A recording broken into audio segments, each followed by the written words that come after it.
Bills fans, I'm not even going to attempt to lie to you. I'm not going to tell you a white lie. I'm not going to tell you a partial lie. The truth is, this was likely the worst season y'all will have in the last 5 years. Shut up the Bills! It's not house flag! It's not house flag! Yeah, we the Buffalo Bills. Yeah, we the Buffalo Bills. You better know that. Look how we throwing and catching, cause we are unstoppable, yeah. You better know that. Look how we running and hitting, cause we are unstoppable, yeah. Reppin' the mafia, yeah. Reppin' the mafia, Bills, mafia, yeah. You better know that. Look how we throwing and catching, cause we are unstoppable, yeah. You better know that. Look how we running and hitting, cause we are unstoppable, yeah. Homie, now listen. Everyone play their position. Buffalo got a tradition. They say we tripping. They better get out our way. Top of the table, we flipping. We on a mission. Got an unstoppable team. Continue to follow your dream by any means. Buffalo, get in the Super Bowl ring. Cause we the Buffalo Bills.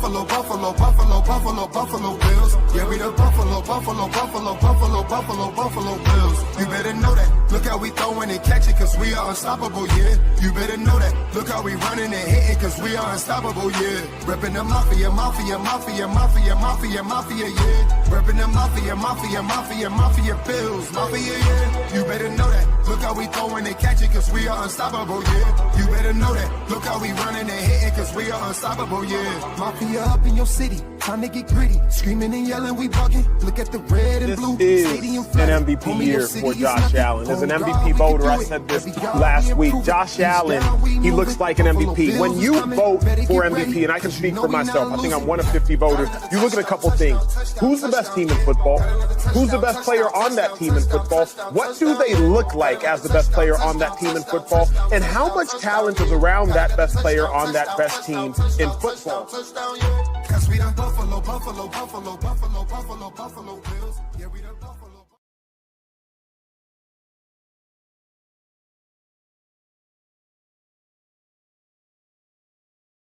Good evening. Welcome to another episode of Coast to Coast. It's Whittle 2K.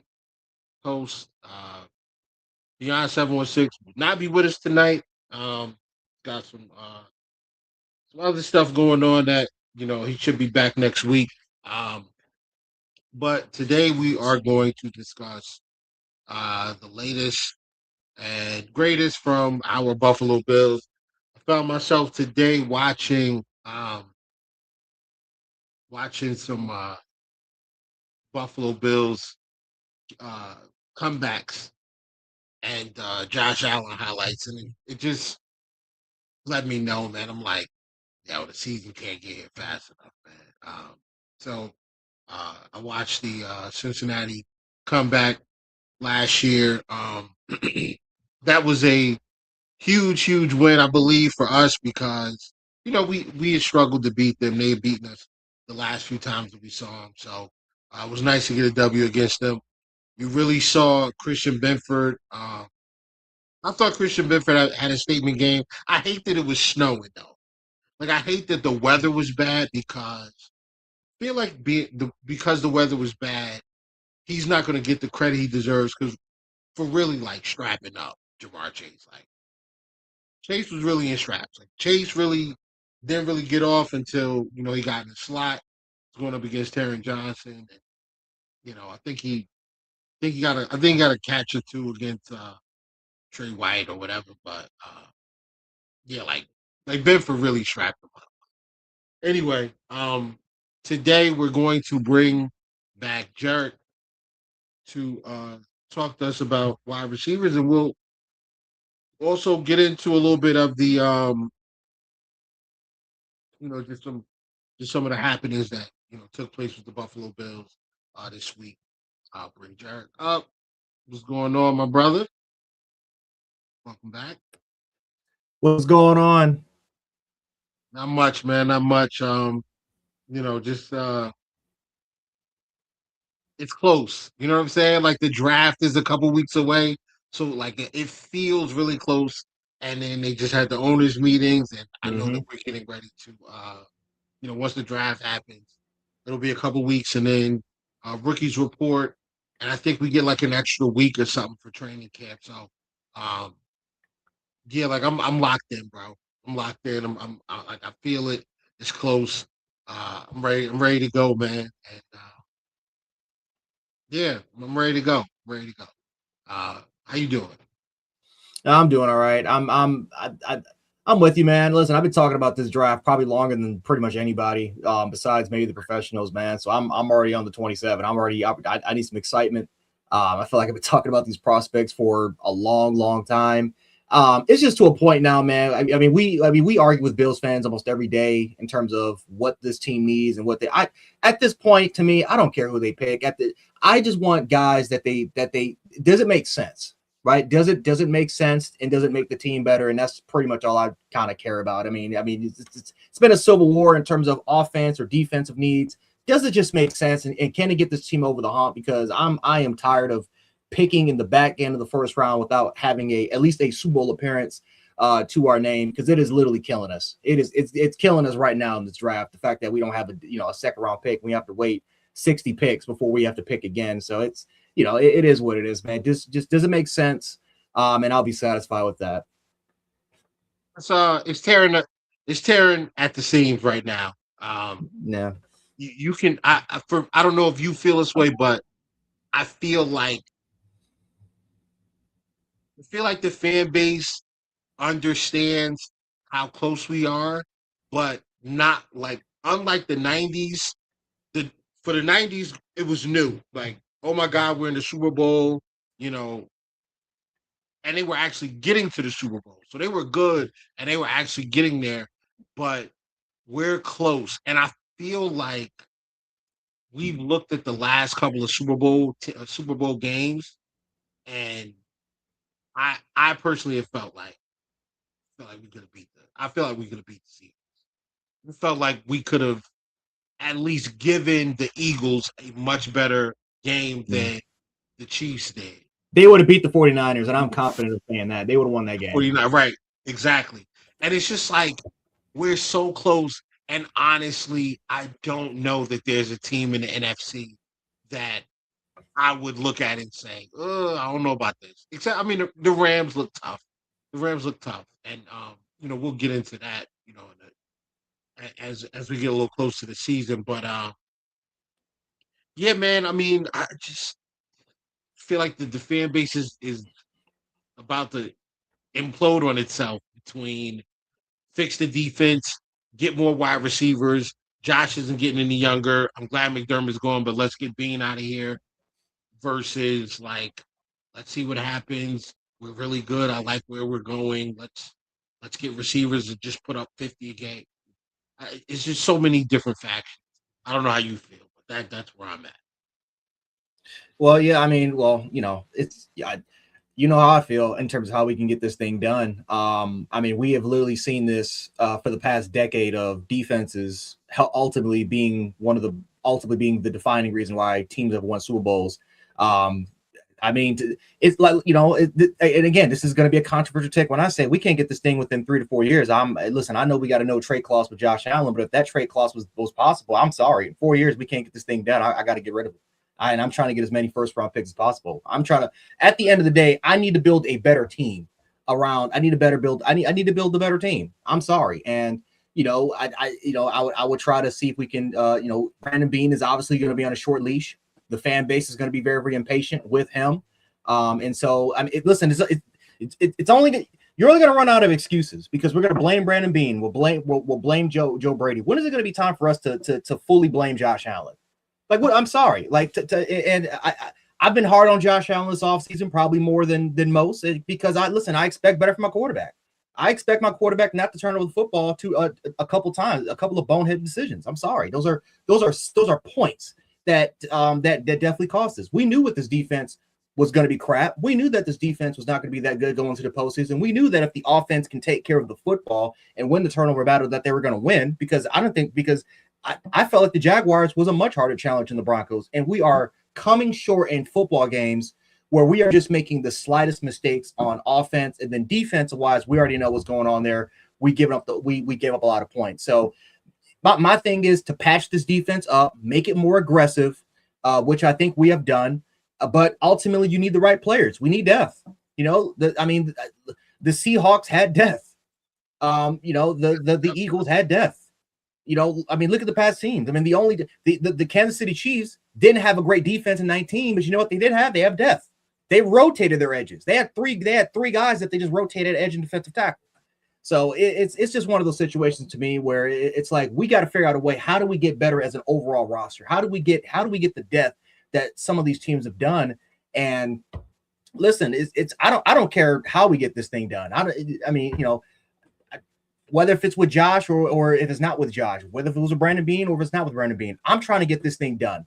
Because at some point this thing is going to collapse and we're going to go back to poverty. Like the fact that we've done the things that we've done so far, it's extremely rare in the NFL to do. It's just not going to last forever. So we got to figure out a way how to take advantage of this opportunity. And it's just to a point where I'm starting to be desperate as a fan, where a lot of Bills fans are going to criticize Brandon Beane for saying get my quarterback or receiver. Well, in 2 to 3 seasons, I'm going to be the fan that's going to say let's see if we can get as many asses as possible before this thing ultimately collapses. Wow, man. I don't even want to talk about the potential to trade Josh Allen, but you're right. You're right. I mean, it is what it is, man. And if you can't get it done by the time this guy's like 33, 34, that's not even 6 years. That's like 3 years. It's only like 4 years. Once he's about to be 30, right? Mm-hmm. Once he is 32, it's time to start looking in a different direction. Yep.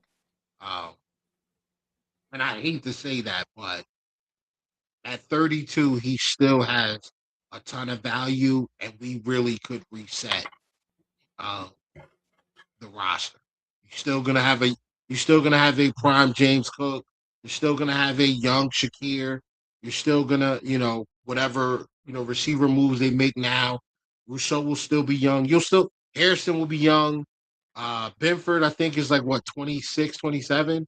Mm-hmm. So he'll still be, 29, 30. So probably at the end of his prime, but a lot of the guys that we're building around right now will still be young, and we really could reset the quarterback clock by loading up on picks and going to get somebody else. Not that I'm advocating for trading Josh. I don't want to trade Josh. I want to win with Josh, but at some point you got to make the best decision for the franchise, and that sometimes that means making tough decisions and getting and turning the page. We got Dog, Tom. What's up, guys, man? Welcome in.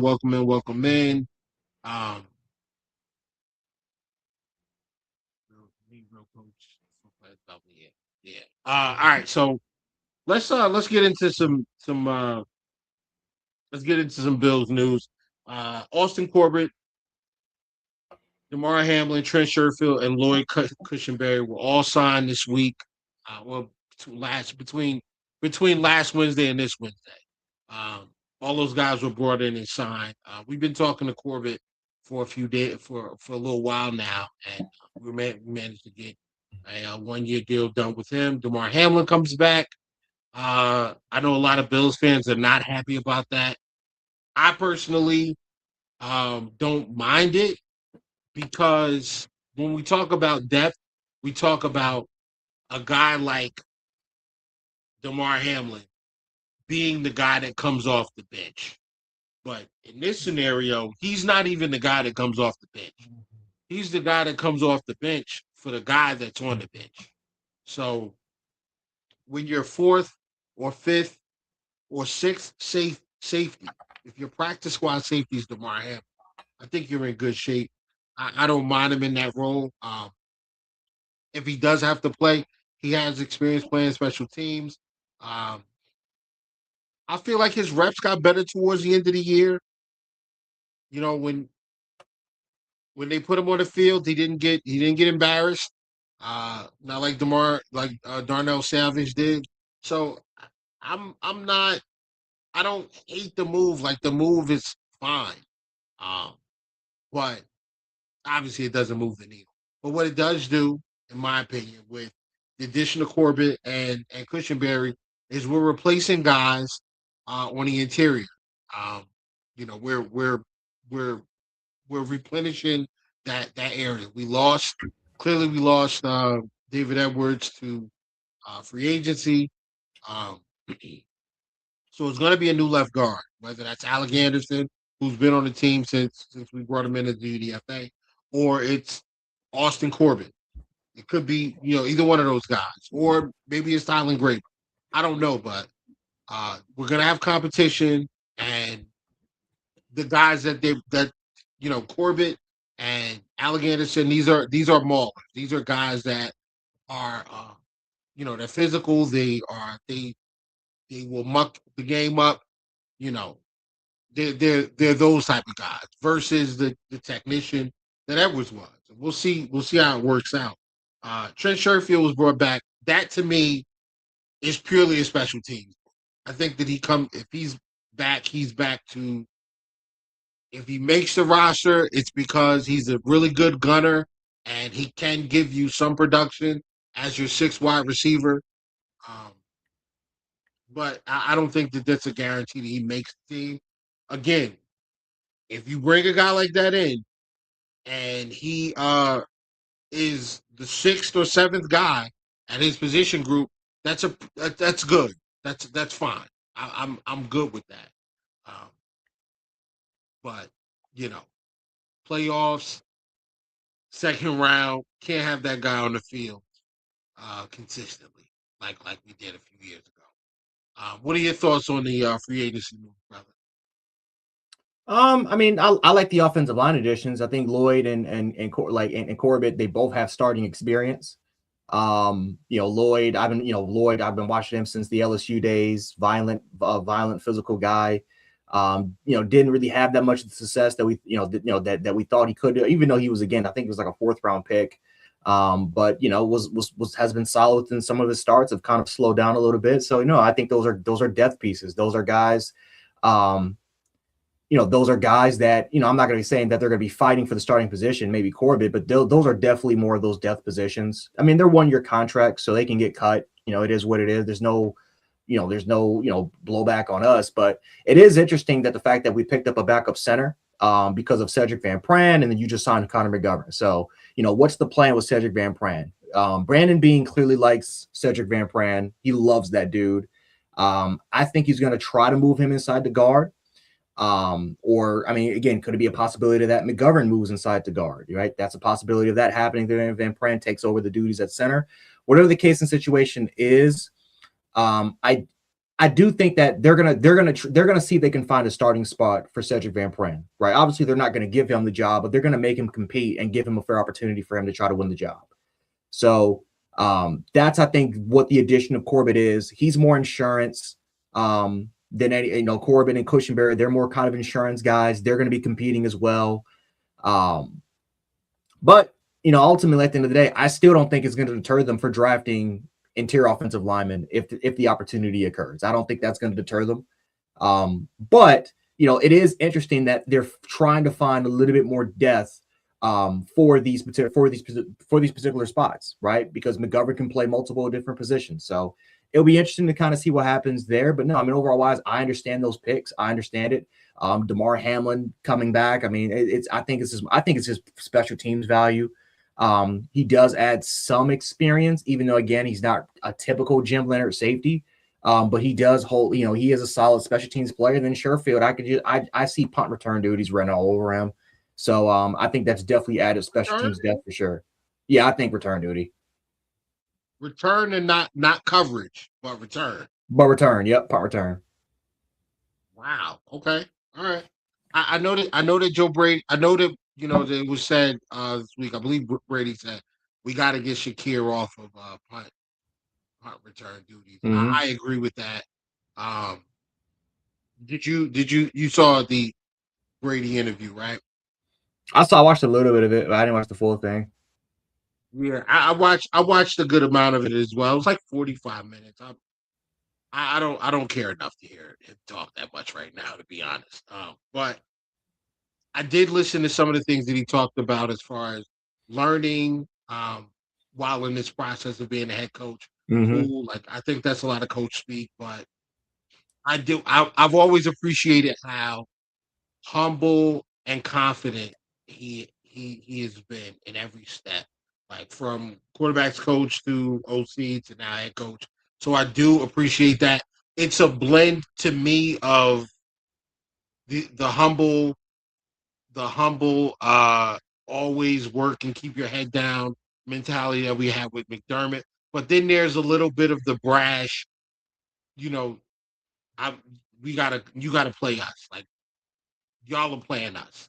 Like that edge that you got from Dayball. I'm hoping that this is a good mix with Brady where we get a little bit of both. Um, but what was the other thing? Oh, so one thing that stood out to me was when he was talking about roster building and the type of guys to build the right locker room. He was saying, accountability, team first guys, tough.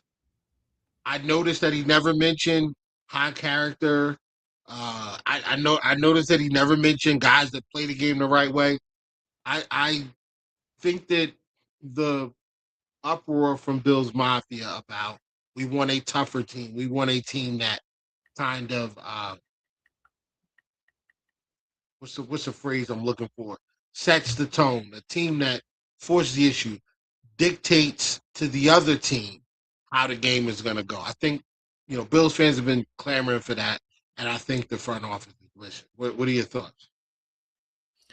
Well, yeah, I mean, listen, Joe Brady. I mean, yeah, Joe Brady got a lot of criticism over the past, ever since he got hired because, for some reason, Bills fans thought that he was just going to be running the same offense in terms of running nothing but screens. Even though, you go back to his Carolina days and even LSU days, he didn't run as many screens as compared to what he did to now. I think we all know that McDermott played a huge hand in terms of how this offensive scheme was kind of built around. But no, I think, listen, Brady, there's a reason why he's got a John Fox. There's a reason why he's got some of these older coaches around him because he understands at the end of the day that he can't, he can't be what Aaron Glenn was for the Jets. Aaron Glenn was, again, he's cocky, borderline damn near arrogant to a point where he had to kind of, he even talked about in his press conference that he had to learn, like he got humbled and he had to kind of go back and make those mistakes. That's something that I think Bills fans are kind of scared of with Joe Brady. Is the fact that you have it, which is kind of crazy to me because this is the same fan base that wants Udinsky and wants all these first-year offensive coordinators. But it is what it is with that. But it's again, when you're a first-year head coach, to see Joe Brady just kind of embracing the fact that he is new to this and he needs to kind of surround himself with mature people within the room, like-minded people that has different opinions. And then ultimately, I think at the end of the day, I don't think this wasn't said, but I think we know that Brandon Beane's going to play a much larger role into this entire process than what he was accustomed to doing, probably ever since McDermott probably got there. So, it's not hand holding for Joe Brady, but at the same time, it's just guiding him through this process, getting him more comfortable, and then ultimately, I think we'll see what he does once he actually matures in terms of being a coach. But no, I mean, listen, he said, and he's done the right thing so far. And I think a lot of the moves that we've done has made sense. And so, yeah, I mean, Bills fans that are screaming that if we can't get this thing done, that Joe Brady needs to be fired. That's not happening. They're not firing Joe Brady after this 1 year. I think he is going to be the guy. I think ultimately he's going to get at least 3 years to ultimately see if we can progress and overall turn he doesn't even have to win a championship. I know Bills fans may want it, but he doesn't have to win a championship. Can he turn the confidence of this organization around? Because what Terry Pagula saw in that Broncos game was like that this team was broken and he needed to make a change. Can Joe Brady lift the spirits up, and can he ultimately shift the energy to something new that could give us hope that a championship can be brought here for the next 3 to 4 years? I think that's ultimately the most important part. And I think so far he is giving confidence and he is giving an allure, a brand new sense of energy within the organization. The players have talked about it. Some of the media that's been covering the Buffalo Bills, they have talked about how it just feels completely different. And hey, listen, Joe Brady, he's got a certain swagger about him that is more, that the players could absolutely relate to. And so it's a different time, it's a different story, and I can't wait to see it. All right. I don't really have any pushback to what you're saying, man. I mean, like, I'm right there with you. I do want to get into these wide receivers.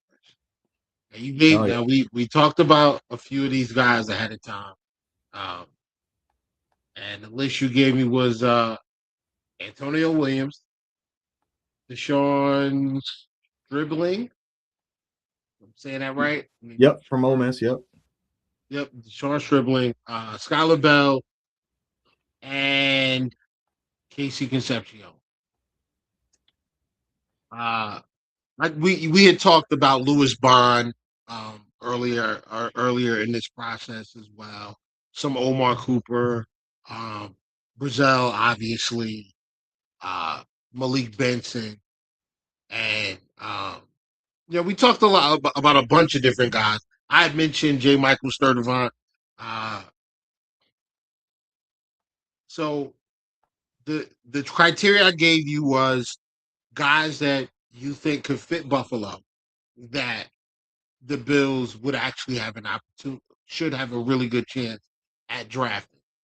And before I'm gonna get into that, but we'll just quickly shout out Michael, Chris, Michael Chris, Michael Seacrest, Michael Seacrest.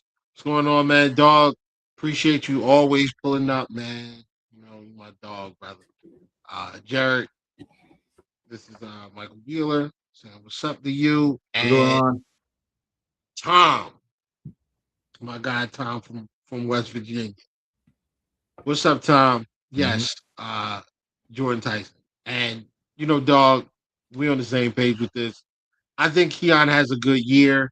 And by good year, I'm saying 40 to 50 receptions, over 600 yards, probably 6 to 8 touchdowns, somewhere around there. I think that's a good year for him. I think that'll earn him more snaps. I think that'll earn him more looks. But we'll see. We'll see. What else we got? All right, so let's get into it. The only guy I like, obviously I like, obviously Casey Concepcion. I think Casey Concepcion I think he's the best out of this, but I don't think he's the best for Buffalo out of the group that we had that we talked about. And here's why I say that. I think he's much better in the slot. I think he's more dangerous in the slot, especially at this level, the NFL level. I think he can function on the boundary, especially because we're gonna run the football. We're still gonna do that. We're still gonna utilize the tight ends. We're still going to obviously give DJ Moore and Shakir a ton of snaps. So early on, Casey Concepcion would see single coverage. He's going to see a good amount of single coverage, which will allow him on the outside going up against CB2s or maybe even CB3s, the opportunity to show what he can do. I think that's going to work for him in year one. I'm thinking year two or year three, it doesn't work as well. He's a little undersized, about 170, 175, 177, something like that.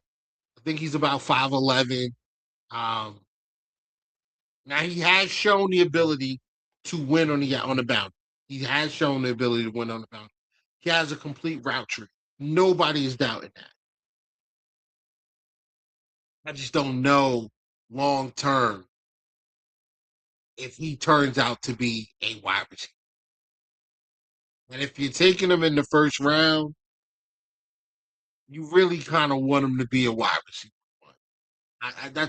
That's what I think, or at least have an elite skill set that whether it's like he's running a 4.3, he's 6'4", his route running is so crazy that you can't pass it up, like just all of those things. The drops worry me. The size at the catch point worries me, especially in the NFL, especially with really athletic corners that are probably going to play a ton of zone against us, so they're going to keep him in front of them. And when he goes to get the football, they are going to be very physical with him at the catch. He drops the ball a lot.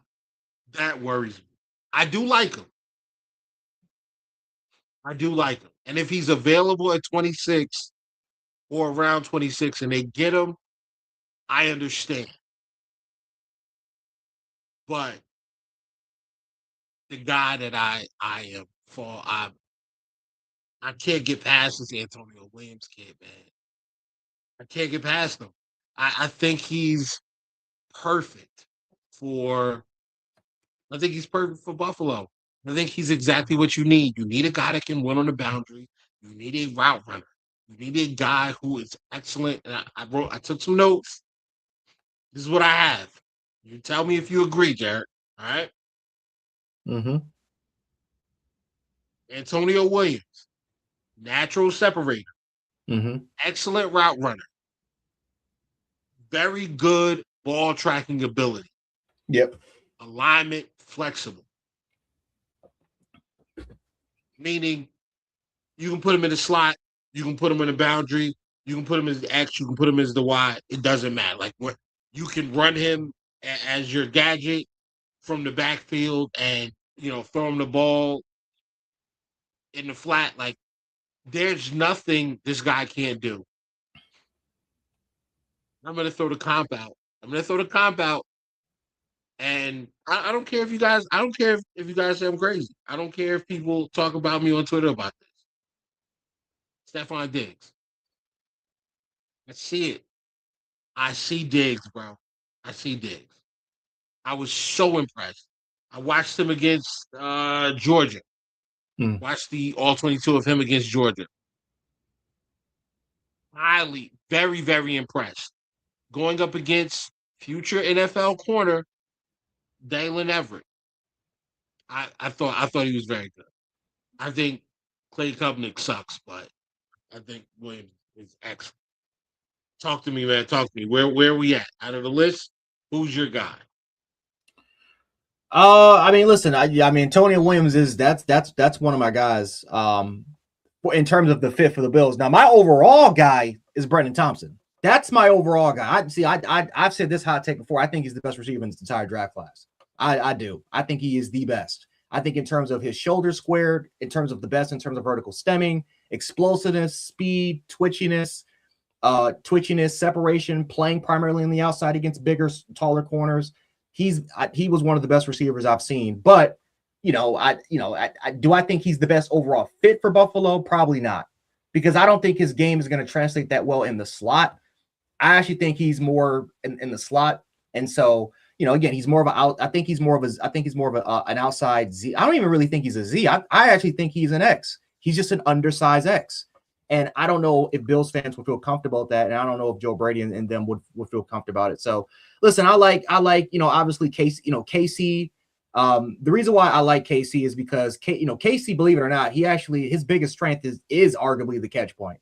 He was one of the best contested catchers in college football last year.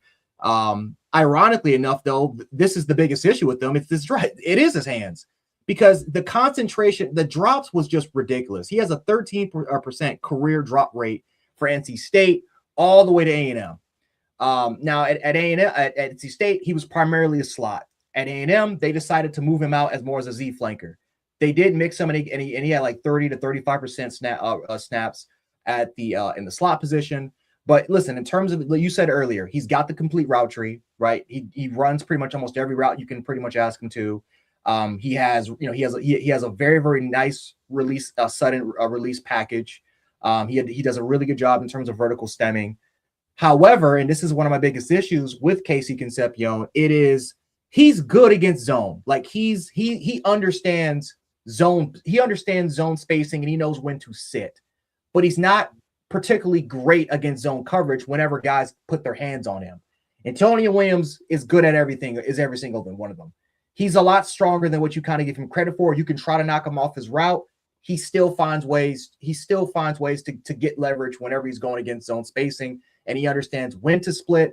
They also used him a ton on option routes. which is basically, again, against zone. They just, it was just between him and the quarterback. They, basically what he saw, he would just kind of play off of it, and he would kind of fake stem, get to his particular spot, and he was just comfortable. Nobody can guard him when it comes to that particular aspect. So you want receivers overall wise for Josh Allen that has spatial awareness. We haven't had that since Cole Beasley.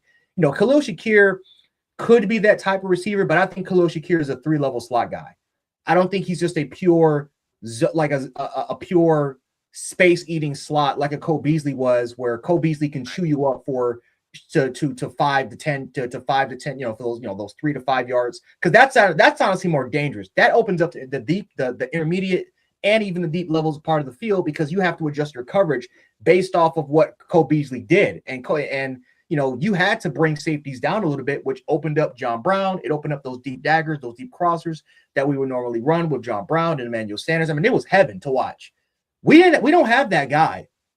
And we've tried it with Dalton Kincaid. I think Dalton Kincaid is more of a deeper intermediate guy, even though he is pretty solid with zone spacing. He's just, for some reason, Dalton Kincaid, when you can just knock him off his route easily. So I don't think he has that strength, that underlying strength. But Williams is smart, high IQ player, phenomenal footwork. Again, this year they played him a lot more in the slot more than usual. If you go back to look at his 24 tape, he practically played everywhere, X, Z, and Y, and they just rotated because there's 2 other receivers and Clemson receivers in Wisco, and there's another one there that they just rotated all over the place. This year it wasn't more so that. Now, I think they're both similar in size. Right, they're both I think they're both 175, 180 pounds. They're both around 5'11". So there's going to be some areas of concern in terms of their height and their weight. But for me, I want, who makes Josh Allen's job a lot easier? And the one thing that I think Bills fans obsess with, and I mean obsessed with, they want a deep vertical receiver, which I get. I can understand, because you look at John Brown, you look at Emmanuel Sanders, right? I would even throw in Gabe Davis, who I don't even think is a natural vertical threat, but I'll throw in Gabe Davis in there, right? And we take a look at those highlight reels of Josh Allen stretching the field, those big plays ability, right? Like, you want to take full advantage of Josh Allen's arm, right, with his arm slots, because Josh Allen he's more high over the top, but he can also sidearm it. He has that 3/4 release. He has so many damn different arm angles that you simply just want to utilize that to their full capability. But the one thing that Josh Allen has been extremely spectacular at is his short to intermediate ability. That's his number one strength. And we need to get a receiver that simply dominates in that particular aspect. That's why, for me, Bills fans want Casey Concepcion. I don't mind Casey Concepcion, because Casey Concepcion is a very, very good route runner. He's a 3-level slot guy, and he has a pretty good understanding of zone spacing. I understand that completely. However, do I think he's a true slot? I don't know if he's a true slot at the NFL level. I don't even know, to be honest with you, I don't even know if he's a true Z flanker at the next level. We talk more about his gadget ability. We talk more about his return ability, which, to me, I don't give a damn if he can return punts or not, because I know damn well that if Casey Concepcion returns a punt in the playoffs and gets hurt, Bills fans are going to crash out on the coach, because they're going to ask, why do we have one of our most important catchers of the football returning punts and he gets hurt? And we know how this fan base is going to work. So I don't care if he can return punts. I care about what does he offer to my quarterback.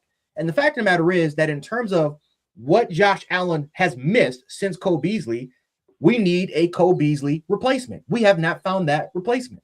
And so, to me, I would rather get an Antonio Williams in the 3rd round, right? That's perfect value, compared to forcing myself to 26 of getting a receiver like Casey Concepcion, who, in my opinion, is a borderline second-round talent. I'm not with 60 picks. I don't think that Casey Concepcion would be the best option for Josh. If they pick him, I have no problem with it, because I understand what he brings to the table. But again, we talked about this with Christian Miller. He's a jack of all trades, master of none. And do you really want that for Josh when we just went through that with Keon Coleman? Or do you want something that is elite at a particular area? He may have weaknesses in other spots, but the one thing that he does well fits the attribute of your quarterback, and he does that at an elite level. I prefer that for Josh than a jack of all trades player. So I'm looking at the NFL website.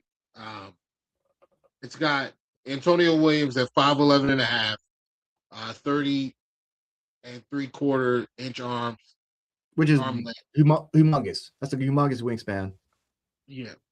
9 1/4 hand size, 187. 187. Okay. Yeah. I go, yep. And then I go and I look at Casey Concepcion, and I'm getting they're saying 6 feet, 30 1/4 arm length. Same hand size, 9 1/4, 196. What? When has Casey Concepcion been 196? He added that weight on. He put that weight on for sure. He must have put that on for the combine, bro. Had to. Yeah, they got him. His RAS showing up as 196. That's kind of crazy to me. They have him at 5'11 and a half, as far as the RAS is concerned. So the NFL might be a little off, but very, very similar in like you said, very similar in size.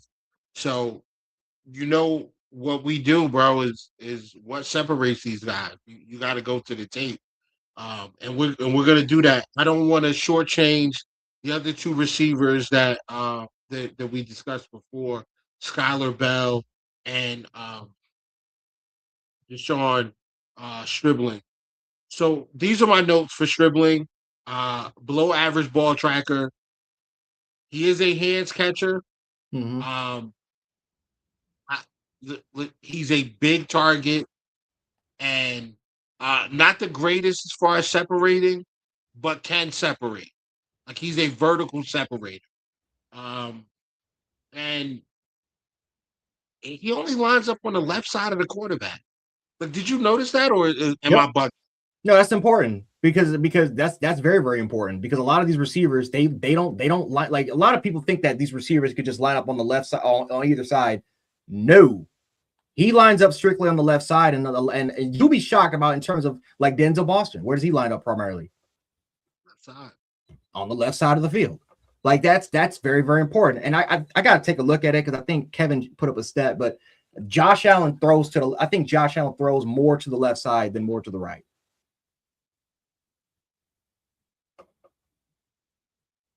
Yeah. Well, I mean, Davis lines up primarily on the right. And when Davis was here, so was Diggs. So Diggs was always mostly to the left most of the time. So, I mean, if you think about it, it makes a lot of sense that he got more comfortable throwing to the left side because that's primarily where Diggs was. But yeah, I watched Stribling against Oklahoma State, and just doesn't really jump off. It just didn't jump off the screen to me, bro. Like I mean, there were flashes here and there, but while watching him, I felt like I can get the same from what's our boy Shavers. I feel like I can get similar. I can get similar from Shavers. I don't need to use a draft pick for this guy because I just get Shavers back healthy and it's the same thing.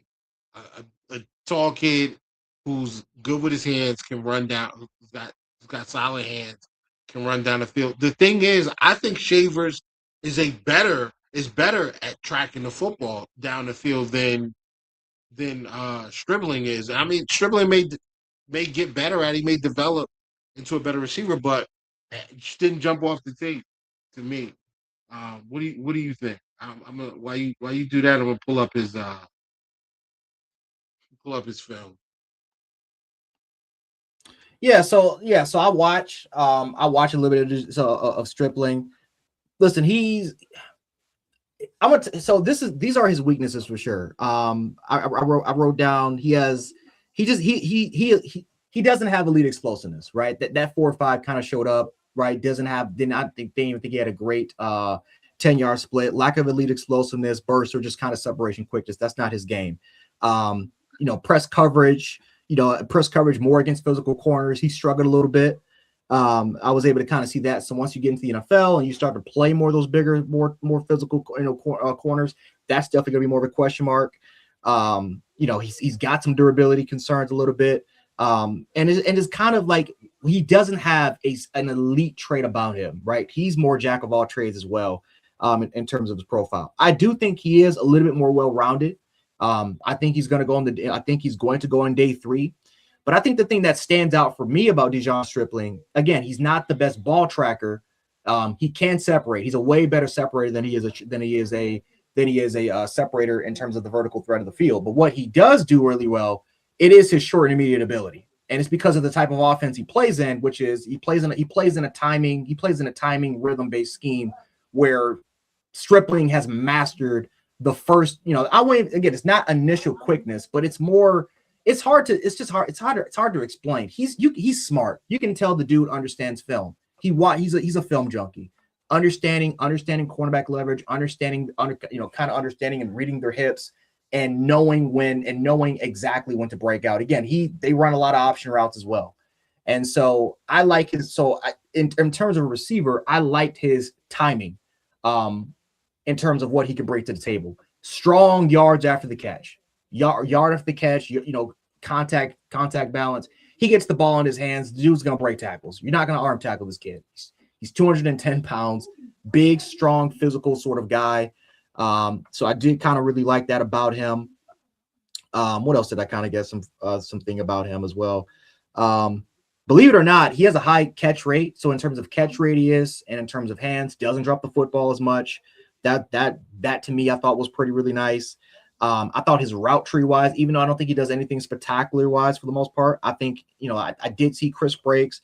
I did see the body control to kind of maintain balance. So it's, so again, once you did got hands on him and he was like 2, 3, 4 yards down the field, it's hard to knock him off of his route. So even though he kind of struggles with jamming initially, once he does get going, it's hard to kind of break him off of his route. That's the contact balance that he presents to the table.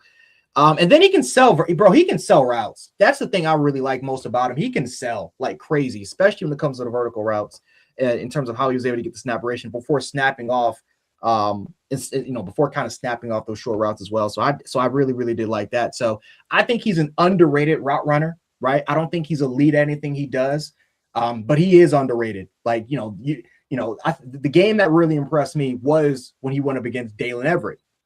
Dalen Everett, again, I'm not trying to be a bully because it seems like we keep bringing up Dalen Everett all the time, but he got bullied in that game. I mean, it is what it is. He got manhandled in that game. And I thought Dejon Stripling just did a really good, again, he wasn't going to beat him over the top with speed, but he just beat him with crisp route running right off the snap, sold his routes extremely well. So, so again, like Dejon Stripling, he's got experience. He's played in a tough conference. He's done exactly the things that you needed to do. I think he is a 3-level player. He's just not an elite 3-level player. And so can I see him potentially going, depending on the organization and how you can kind of utilize him? Because again, I don't think he's a Y. I don't think you're going to utilize him as a slot. I think he is a true X. I think he is a true X receiver. Do I think he's going to be a dominant X guy? No. But the reason why I like him so much for Buffalo, if the Bills were able to take him, is just simply because he's a high IQ football player. And the one thing that the Buffalo Bills struggled with last year was with high IQ football players at the receiving position. Because the last thing I'll talk about with Dejon Stripling is he is incredible when it comes to breaking off of his route and going to where the quarterback is utilizing his off-platform ability. We have not had that at all when it comes to, we struggled with that last year. And so you want those type of receivers that just understands my quarterback is flustered. Even if I went off of my initial break, I need to do something. I need to do something else in order for my quarterback to potentially throw the football to me. So he knows how to get open, right? Improv, off platform, whatever you require the quarterback to do with his thing. He knows exactly how to get open in those situations. So again, he is the prototypical big body guy. People won't be impressed with him because of his 10-yard split and the 40-yard dash. He's not an elite. He doesn't do anything elite-wise, but he's just simply a smart football player that is big, that's strong, that's physical. That is physical, especially at the attack at the attack point. And I think he would be a solid addition if they were to grab him in, let's just say, the fifth round. Yeah, you thought in the first. I was playing the film while you were talking. The initial, first throw, the first perception. You see the length, you see his ability to snap off, Yep. selling that deep route, and coming right, making himself available immediately. And then I don't like this here. Yeah, like he just got like suplex on a run block, but yeah, like he snaps off and the throw's a little off. Well, not a little off, it's way off. And he just, you know, extends and makes the catch. Um, yeah, Arkansas's quarterback's terrible. Whoever this guy is, I don't think this guy is. He was pretty much off this entire game. But yeah, like you see everything that you're saying, but this is the thing. Like he continues to line up on the left side now, and yeah, I just I don't know, bro. I mean, I wasn't impressed watching this, watching him against Oklahoma State, but what I will do is I will go take a look at him against Georgia. And I don't think we're dumping on Everett. I think he's the standard, bro. Like we knew this guy was going to be an NFL corner, and I think he's going to be a starter at the NFL level. I don't know. I'm not saying that he's going to be Christian Benford or anybody like that. Here we go, ball track. That ball hits your hands like that, you got to make that reception, and he did. But yeah, about Everett, man, I just think Everett is going to be a good player, but was a good play by the defense. But still, yep. Stripling's a chain mover. He's not the vertical threat. He is simply a chain mover. That's what he did at Oklahoma. That's what he did a little bit with Oklahoma State. He got to Ole Miss and Lane Kiffin. He definitely maintained that. Because I did think the one thing he got better with Ole Miss was that he did get better at press coverage, and so a lot more teams were playing off ball with him. So that, but again, you can tell the kid studies tape because effectively I think he was top 5 in the nation in terms of first downs for receiver. He's a chain mover. That's what his game is. Yeah, we got to it already. All right, well, let's move on. Next up, we'll go with Skylar Bell. Again, I'm gonna be honest, brother. Skylar Bell seems like a slot only to me. Yep. That's what I got. I got slot only. Can play on boundary, but will struggle on the boundary. Looks smaller than he plays smaller than he actually is. Like as far as like size is concerned, he's around the same size as KC and Antonio Williams. He just doesn't play like it. Like I don't know if you got that from his film either. Like he plays like he plays like he's Cole Beasley size, like 5'8", whatever. He he plays like he's the same size as Louis Bond. And I think Louis Bond actually plays bigger than he actually is. I think Louis Bond, like if we're looking for a straight Cole Beasley replacement, that's him all day. Like I like Louis Bond a lot. But I'm not gonna go off on a tangent with my Louis Bond hype. I think that kid is extremely tough. But let me get Skylar Bell.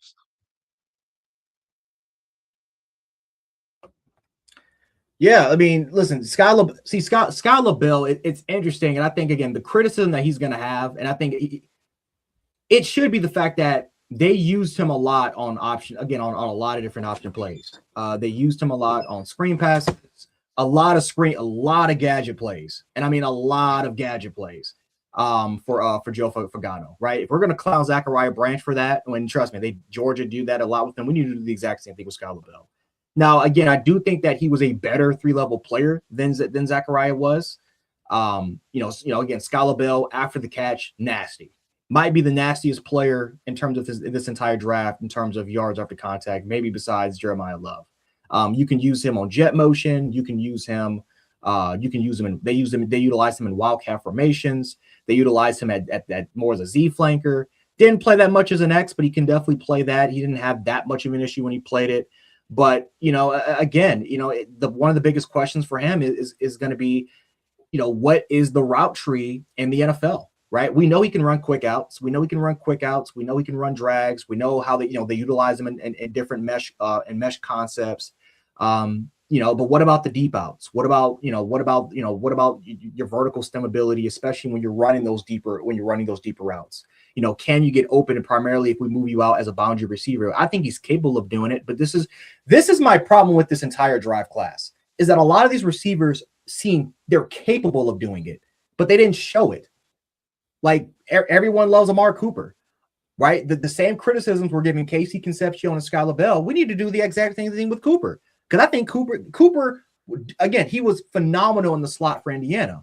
But when he played primarily as not as a Z flanker, but just as a true field side receiver, they just utilized him as a deep threat. And even then, because it's an RPO based system, it's not like he was contested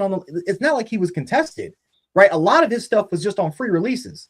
So I don't even know what Cooper is, because he may be capable of being a 3-level player, and he's got the athletic ability for sure. There's no question about his yards after contact. But what is he as a route runner? I don't know what he is, because he didn't show it in the 2 years I've seen him play Indiana. I just know that he's versatile, that he can play as an outsider, as a slot. But again, is he going to do anything elite for Josh? And this is the problem, right? Again, if there is a clear definitive level between a Jordan Tyson, who I'm not even in that level with. I like Jordan Tyson a lot, but there's a clear definitive level difference between Carnell Tate, Jordan Tyson, and Mekhi Lemon. And I'm borderline with Mekhi Lemon, and then everybody else. Like, it's just like, again, Bills fans want receiver, and they want receiver badly. But it's like, I look at a play like Skylar Bell, who is going to be more of a day 2 guy, but it's just, Skylar Bell, what he does well, and I will give him this. I will give him this. He doesn't drop the football. You throw in his vicinity, he's going to catch it. He's great after the catch. He's a phenomenal intermediate route runner. When they did let him become an intermediate route runner, he can do it.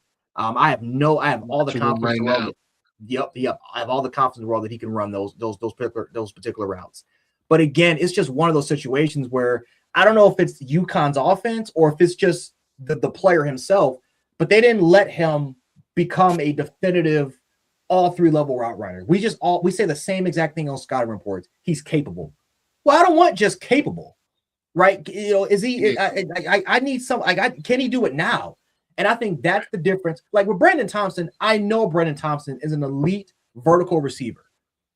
I know he is because he did it against. I've seen him do it against Malik Muhammad, Dalen Everett, Devin Moore, Damani Jackson. I've seen him do it against the best corners for 2 years. I know what Carnell Tate. I know what Carnell Tate is. I don't think Carnell Tate's is a definitive number 1 receiver. I think he's a number 2, but I think he could be a solid to not dominant number 2 receiver. Besides that, I don't know what these receivers are. I don't know what these receivers are. And so all the athletic ability in the world, hell, that includes Chris Bell. Because I think Chris Bell, all the athletic ability in the world, but guess what? Chris Bell, the majority of his routes that he was open, they freed him open. Where was the separation that he won? Because a lot of the times, the same complaints we give with Keon Coleman, we should be doing the exact same, and we should be giving the exact same energy with Chris Bell. He won a lot off of mesh routes, of mesh concepts. He got freed open a lot. So it's just, it's one of those situations where Skylar Bell, he's got spatial awareness. Again, really good intermediate route runner, but it's capability, and it's going to be utilized with a lot of these guys. It's capable, and that's my problem. We don't need capable. We need somebody that's going to come in and contribute immediately. One of the issues that I have with Skylar Bell is like his release on the boundary is the same. Like it's the hezzy fake inside release to the outside, and he does it. It feels like I'm watching this game against Boston College. I watched the Boston College tape and the Syracuse tape, and it's the same thing. It's the same release over and over and over. NFL corners are going to watch that. They're going to understand what you're doing, and they're going to shut that down. Also didn't like how on some of his routes against zone coverage, I just didn't see enough. And this might be, is this it here? No. It's just like he just didn't.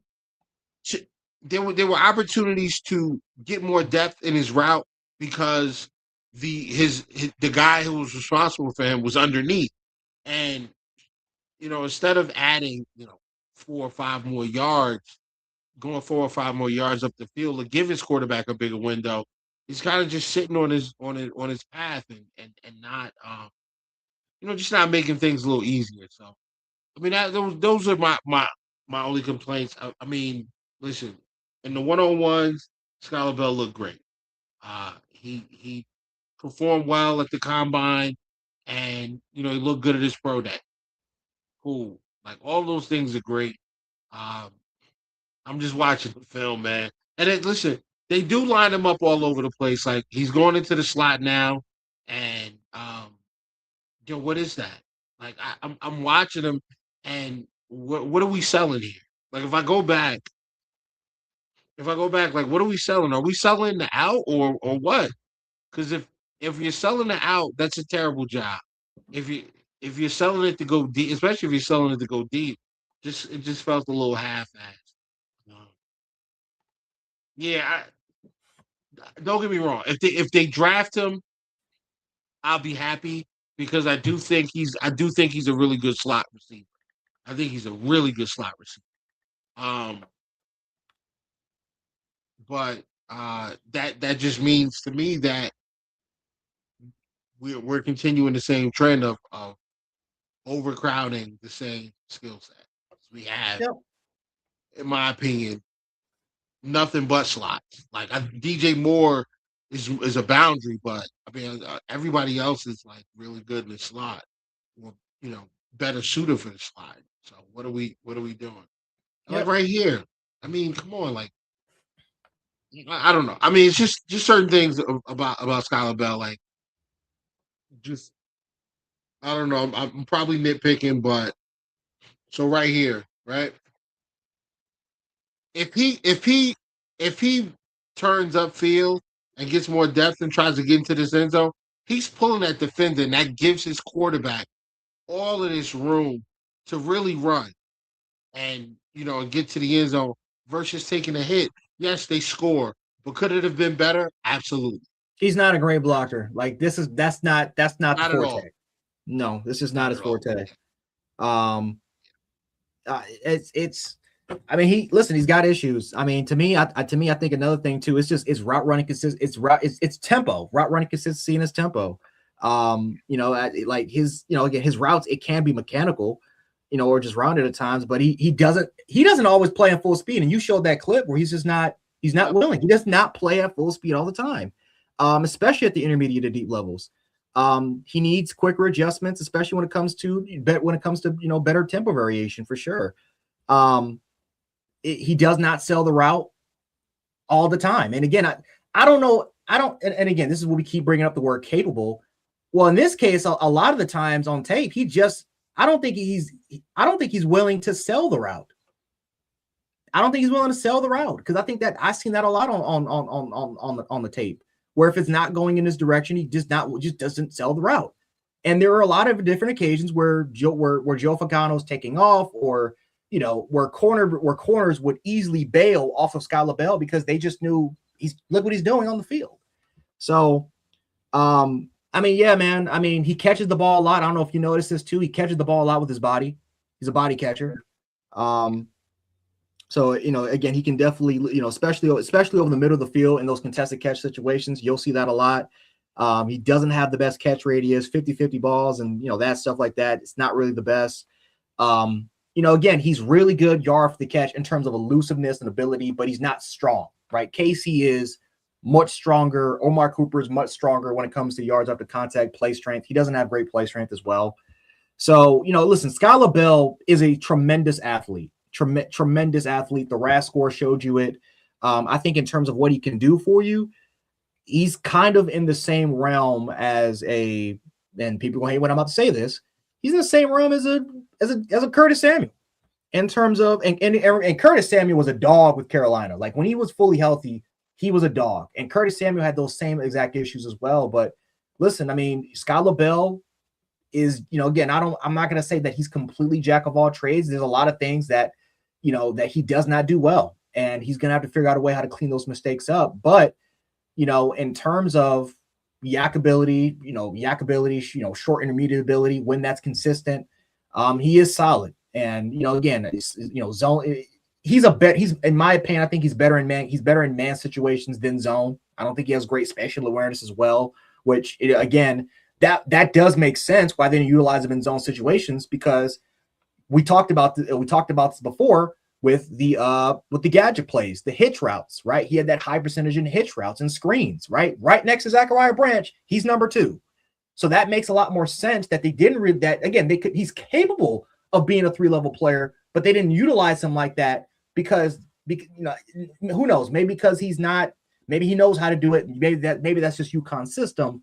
But based off what we're seeing, a lack of effort, not selling, not stemming in the right particular situations, hand fighting, play strength, those questions are going to get brought up, and those criticisms should be happening with Skyler. I look at this play here, and if I back it up just a hair to the start of the play,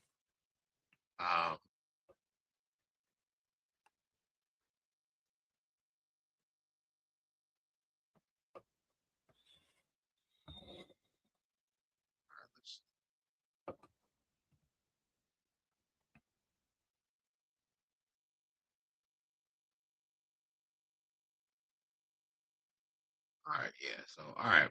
So I just want to back this up a little bit. I hope it doesn't act up. If it does, but all right. So here we go. We got 3rd and 12 on the 22. They're trying to clearly get into the end zone here, or at least get something to the 10. So he's lined up. Where's he at? All right, so he's on the short side of the field, 1-on-1, man pressed up, and they've got 2 safeties high. It's like the obviously the slots off the line as well. But they're not trying to give up, anything down the field. Mm-hmm. So they'll let you catch it underneath in the middle of the field, and they're just going to come back. So his job here is to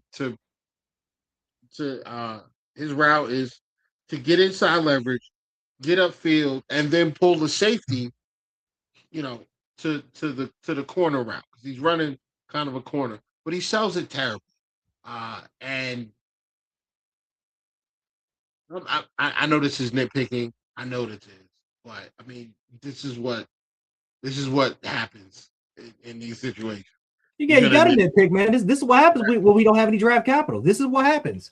This is what happens when we don't have any draft capital. So I'm watching as this play develops, right? He gets the inside leverage, which is good. Doesn't do a great job of selling the outside release. But he does get inside leverage, which is good, and he's going upfield. But I look at, like, once you see the short side safety bail from his deep assignment and come up to take away underneath route, I think you should fill that area with yourself to give your quarterback an opportunity to hit you in the end zone, and he doesn't. So I'll let it play out, and so you can see what I'm talking about. So all right, that was lazy here. Like, as soon as the safety comes up, it's like, turn that into a post, dog. Or turn it into a deep dig. Like, give me something else, because the quarterback's looking for somewhere to go to the football, and he's got to throw it and nearly throws an interception because you just don't break off, and that just, I mean, that bothered me. You know, yeah, he does a good job blocking here. I don't know, man. I mean, he's cool. He's cool. Like, if they draft him, I'm gonna support it, but not the. Yeah, dog. That's where I'm at too, brother. That's where I'm at. That's where I'm at too, man. I can't front. Like I'm just like, let's just trade back. Let's trade back. Well, I'll All tell right. you what. I tell you what. If he does get drafted to Buffalo, I think this is how they're going to utilize him. And again, people won't, they're going to hate it because they're going to say because I can tell what they're going to call Joe Brady. They're going to call him Pick Man. Green merchant. Yep, this is what Scream Bell is going to do, man. Scream, again, pick routes, rub routes. You're going to utilize them a lot in motion, bunch formations. You're going to increase usage in the slot. You can't attack him down the field. You can definitely attack him down the field, but he's got to get a free release because I'm not confident in him against press. I'm not confident that much in press coverage, mainly in the slot if he goes against bigger guys, which that's what the league's more headed towards. So, again, it's what can we do to get Khalil Shakir to not play the slot position, right? Can we get a receiver? Can we get a receiver out here that is elite in that particular sense? And this is the problem. This is why I don't want the vertical field stretching receiver on the outside because they all have trouble on the outside. What we talked about before. They all have trouble against press. Every single one of them, including the elite ones. All of them do. So if we want them to play primarily as an outside or as more of as a wide field side receiver, and we want them to go out and be vertical, then we need to rely upon these guys to get free releases. Because I'm not saying that they're terrible. But it's one of those situations where the athletic traits don't match sometimes with the skill set that's being displayed on tape. It just doesn't. So I know a lot of people would ask, why don't I put Chris Brazell in here? And listen, Chris Brazell is a smooth route running receiver, very underrated in the intermediate point. I got questions about his strength. His physicality is why I don't put him on this list. He's not strong. He's just not. So like that, it's. There's a reason why, again, this is the con of Tennessee. Even though I think he's the most talented out of the Tennessee receivers, the Jalen Hyatt, the Deontay Thorntons, he's the slimmest out of all of them. He doesn't have a huge frame. There's a reason why they continue to play more off coverage against Tennessee players when they run that veer and shoot split wide system more than any other freaking team in the country. And when they did press him on his grill, and I'll use Dalen Everett here, when Dalen Everett pressed up on his grill, and especially when he had the ability to trail his ass, couldn't stick with him. So that's the problem. That's the problem with this receiving class. I'm gonna be honest with you. I don't like this receiving class. I hate it. I hate this receiving class. There's not one. I mean, there's a few receivers out there that I'm like, there's a few receivers. There's a few receivers that I'm like, okay, I will take an Antonio Williams. I'll take a Cyrus Allen. I'll take a Lewis Bond. A lot of these receivers, these vertical deep threat speed demons, nope. Because where are they going to play at? Yeah. How is their skill set going to Thompson is probably Brennan Thompson. Like, so I don't like this receiving class either. I like the potential of Chris Bell because I think he's probably the most physical out of receivers coming out. Like, just big, strong kid, runs a 4.4. Even coming off the ACL, I think he's going to be tough. I got to teach him. Not the greatest route runner. Yep, yeah, not the greatest route runner. But he's a guy that you pick and you expect to see that catastrophic jump in year 3. I don't want year 3. I want year 1. So, Concepcion. I think Jordan Tyson's year 1. I think if Jordan Tyson was just, if he's healthy and he gets to 20, if he gets to 26 or close to it, I'm all for going to get him because I think he's the best receiver in this class. I think he's the absolute best. I think he's the best. I think it's him, and then I think it's him, and then a couple steps down is your Carnell Tate, Kyle Lemons, those guys. I think Jordan Tyson's the best, but that's a pipe dream. I don't think Tyson gets past I don't think Tyson gets past Jacksonville. I don't think Tyson gets. No, Jacksonville doesn't have a pick. I don't think Tyson gets past the Browns. I don't think Tyson gets past the Steelers. Uh, to us, I don't see it happen. I just don't see it happen. So I don't think he gets past the Patriots. You know, and I feel like the Patriots are going to move up to go and get a receiver. I really do think they're going to move up because they have a pretty solid team. They need a true X and some help on that offensive line. That's it. They've got everything else, but that's just where I'm at. All right, so the KC, we're gonna pull up Casey Concepcion's film real quick. What do you want to watch? You want to watch him versus LSU, Notre Dame, South Carolina, or Texas? The Notre Dame one, because I think the Notre Dame one that displayed his strength and that definitely displayed his weaknesses.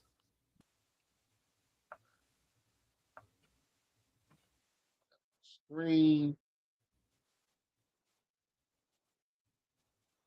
Because when they matched him on the outside, he won some battles, but he lost a lot more battles against 15. I'm in trips now.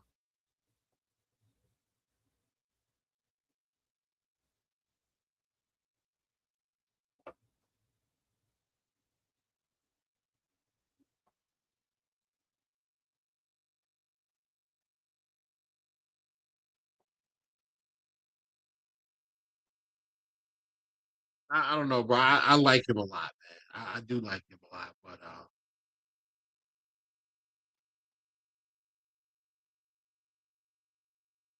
smart, yeah. Trying to make himself available for his quarterback.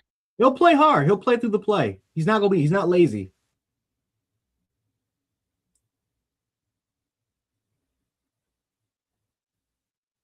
And unfortunately, like Marcel Reed when it comes to timing and anticipation, rhythm-based throwing, that's just not his strength. Like Casey would have had way more production if he would have had a quarterback that can kind of have continuity with. He just didn't have the quarterback. That's a terrible throw, but he won immediately. Yep. He won immediately. That's a terrible throw, though. And those are the things that Casey's going to give you. Mm-hmm. He can get vertical. The throws behind him, he took a big hit and he dropped it. You have to make that catch, though.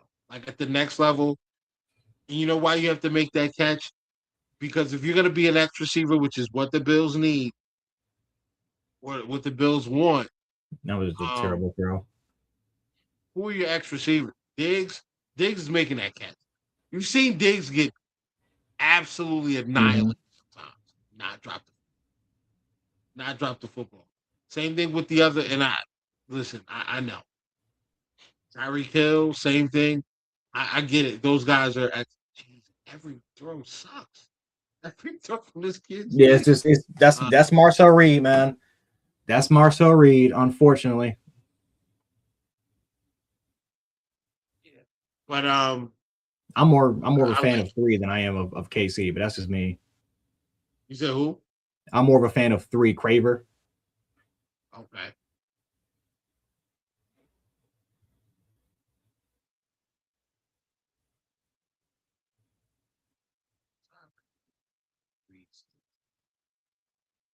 Jesus Christ, man.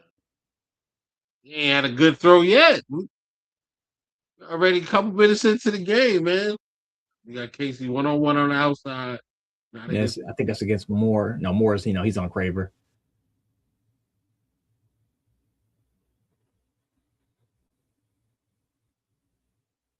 I mean, we're gonna watch a little bit of this, but I want to get into the Antonio Williams, bro. Like I just think he's the one for me, man. He's the one for me this year. I think he's going to be the one.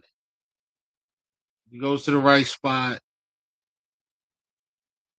I think he's the next. You gotta tell it to WGR, man.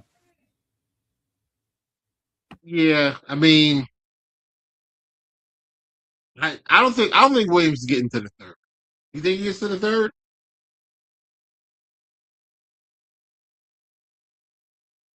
I don't know. I don't know about the third ring.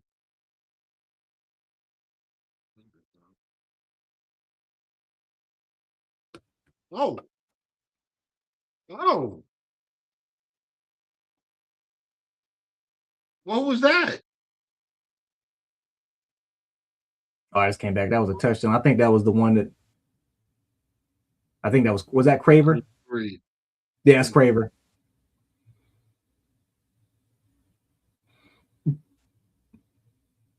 Utilize motion. Yep. Utilize motion. Just use them on the wheel route, and he just Terrible yards after tackle by Notre Dame. Mm-hmm. Terrible tackle by Notre Dame. Well, whatever. All right. So let's get into my God.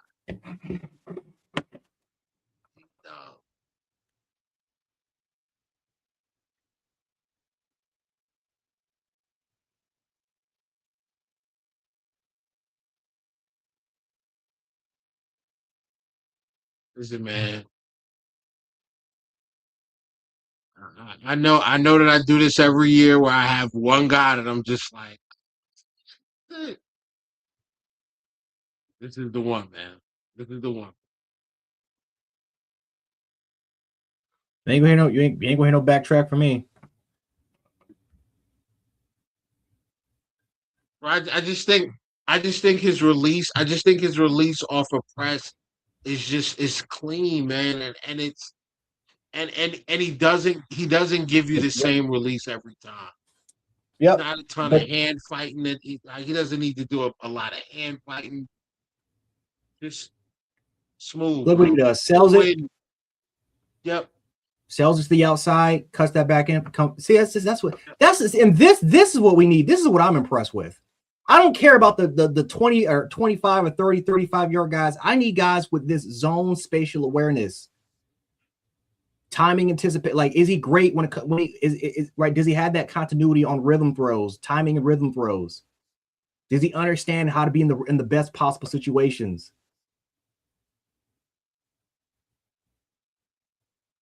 Something's off. He's off.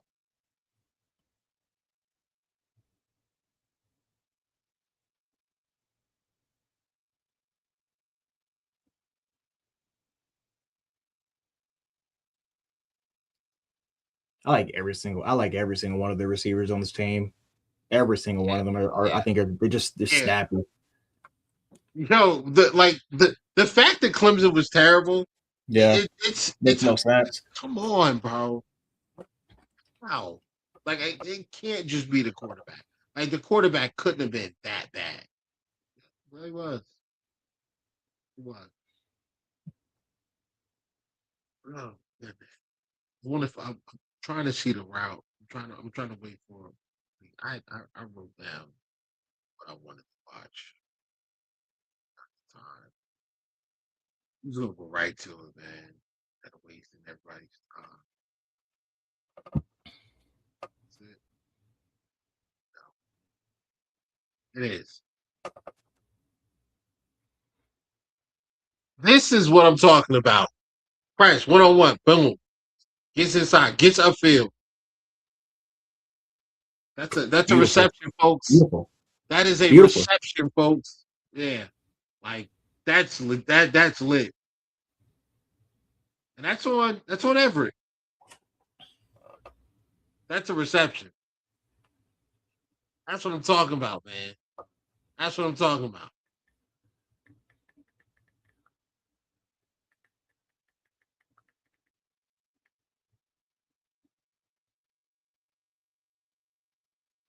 They're not playing it. These are not scrubs. This is Georgia. There's a play against Duke against Chandler Rivers, and Chandler Rivers ain't a scrub. Chandler Rivers might be one of the better slot corners, but he beats him on a deep out on it was press coverage. Great recovery by Chandler, but just again how he just sells the route in order for him to get to the outside on the deep out was just insane. And that's just what we need. That's what we need. This is what we need. free release, gets upfield, makes the like, bro. Yeah, you don't want to give him a free release. You don't want to give him a free release. Yeah. And this is zone coverage. No, it's not his match. But I mean, like he's so good, man. I like look at come on, guys. And I get it's a run play, but he does not always have to like he's selling it. He's selling inside, he's selling outside, he's going the other way. He is keeping his he's keeping his matchup he's keeping his matchup mixed up. You can move him into the slot.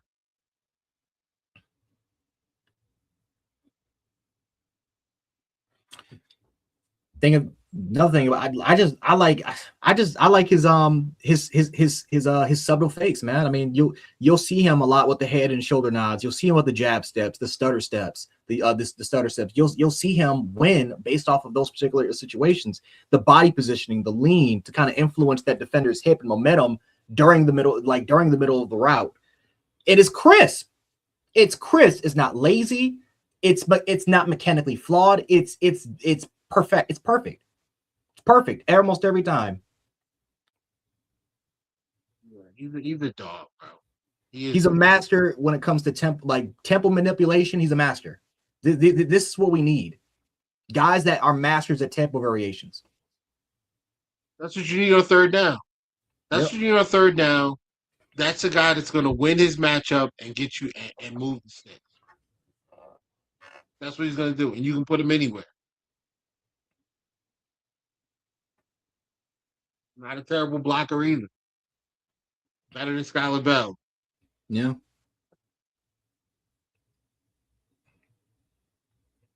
I think this kid. He can stack too. I think that's another thing that people won't give him credit for. Well, I've heard Joe DiBiase talk about he can't stack. I think that's bullshit. I think that's absolute complete bullshit. He can definitely stack off of man coverage. He work across the defender's face, strings. I mean, for the most part, you see on the tape the double moves that he can put together. Yep.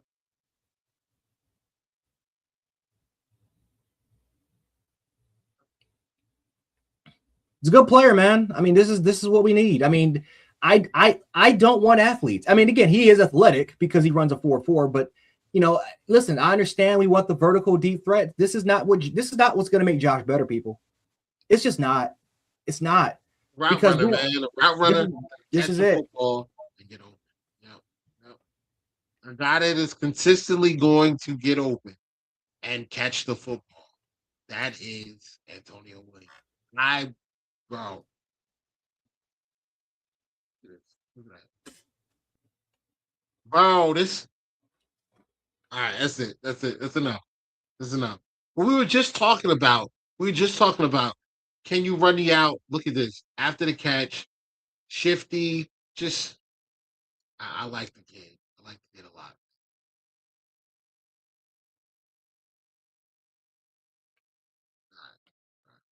I'm not gonna continue to fawn over this young man. He's a very good player, though.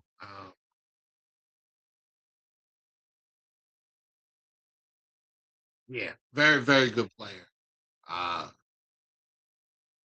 The release, the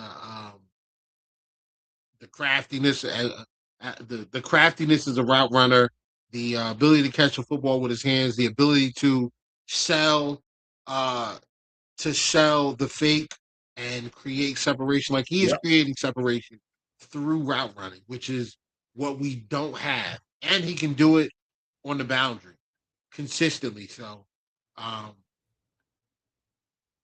I have him as my number 2 fit for the Bills at wide receiver, behind obviously Jordan Tyson. I think Tyson's dog. I think Tyson's amazing. But yeah, that's where I'm at, brother. All right, so you want to talk about any other receivers? I would say, I mean, you know, I'm a big fan of Brandon Thompson. I think he's the best vertical receiver I think I've seen in this draft class. I think in terms of and again, I think the perfect game, if you really want to watch what he can do, watch him against Missouri. I think Missouri is a perfect example. The Georgia game was a pretty good game. but his ability to again a lot of similar reasons of why we like Antonio Williams. Brennan Thompson does it. He just does it at the deep part of the football field. He's one of the best deep vertical route runners I've seen. Can stem. I don't have the Missouri film. I have the film against Texas A&M. Pull it up. Yeah, pull it up. Ladies and gentlemen, this is Brennan Thompson.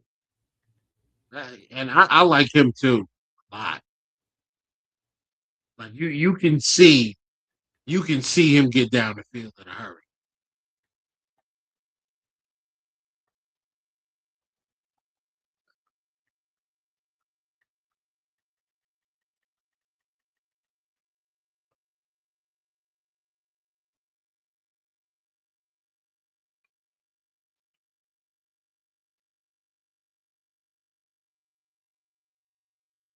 And I'm glad you kind of got this too, because this is the reason why I don't like Cassius Howell. There's reasons, there's reason this game where I don't want to take Cassius at 26. Because that inability to stop the run. The inability to stop the run. 4 or 5 more yards.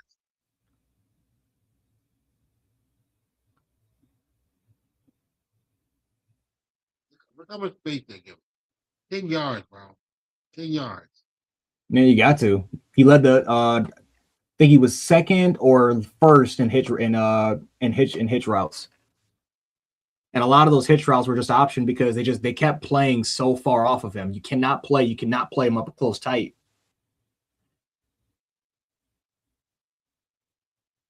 Look at you giving him 12, you give him 12 yards of space. He's still beating the defense. Yeah. He's still beating the defense downfield. Yep. Quarterback, yep.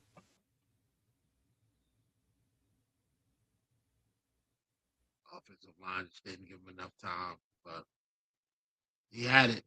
That's why you need an anticipatory thrower. 10 full yard. 10 full yard. 10 full yards of cushion. Every single time it's getting lined up. Getting 10 yards of cushion.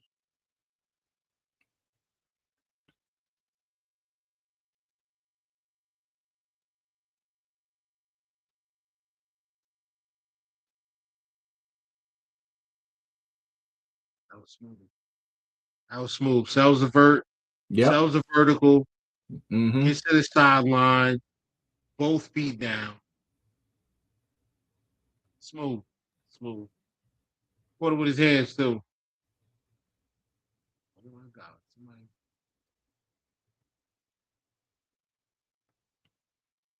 And again, he's selling. He sold the route, but my God, if that actually was a play, he's winning. Yeah. It's 1-on-1. I mean, and you're pressed up like that. I don't remember one of these where he gets. I don't remember where. I didn't peruse through his film today. Get the time and dates. I mean, the time stamps on what I wanted to pull up. Could have did that. Oh, I thought I forgot. Yeah, I forgot about that one play. I do want to watch his blocking, but he is not the best. He's a willing blocker, but he is a violent willing blocker. Yeah. He's a violent willing blocker. He actually you saw a lot on that particular play. They used him a lot. They used him a lot as a blocker on screen plays.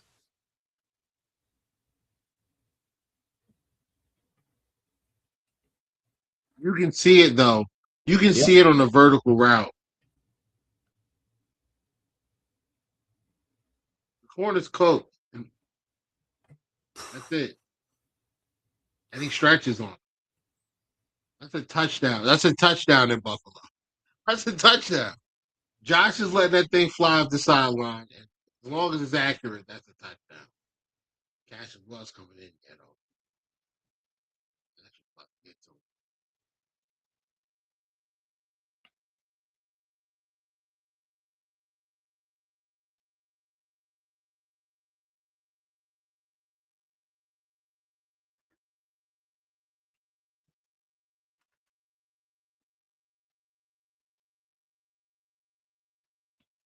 that line. Thanks. I forgot which play they're going to show it, but I think, I don't know if they're going to show on this one, but my opinion, he's got the best stop and go. He's got the best stop and go route in the entire class. The footwork is insane. In terms of hip twitch, not a problem. He can drop it within. He can drop it, and that's important. Right, hip twitch is extremely important for deceleration.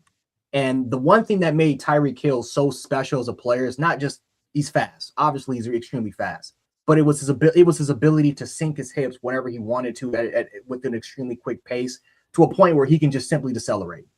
Simply just decelerate. He can decelerate in and out of his breaks within a hurry. That's why nobody couldn't mess with him. He's an elite quick twitch player combined with the already track speed that he has. Brandon Thompson's got that. That's why I like the kid so much. He can explode off the breaks.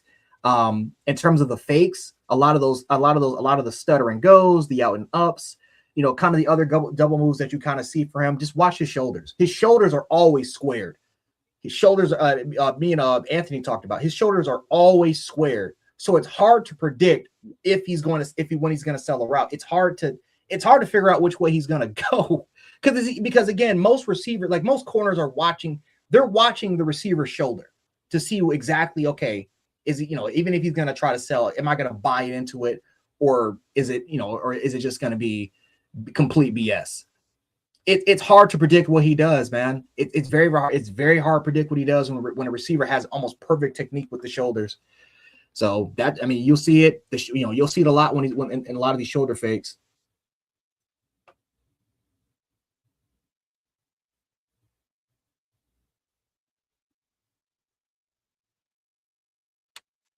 Quarterback's running for his life, man, but the kid is getting open. Yep. You see it.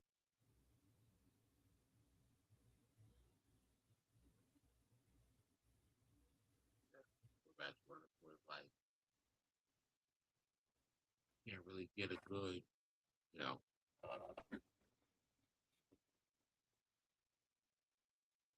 If y'all want to, oh my. He just doesn't have a chance. He's cooking this corner though. He just doesn't have a chance.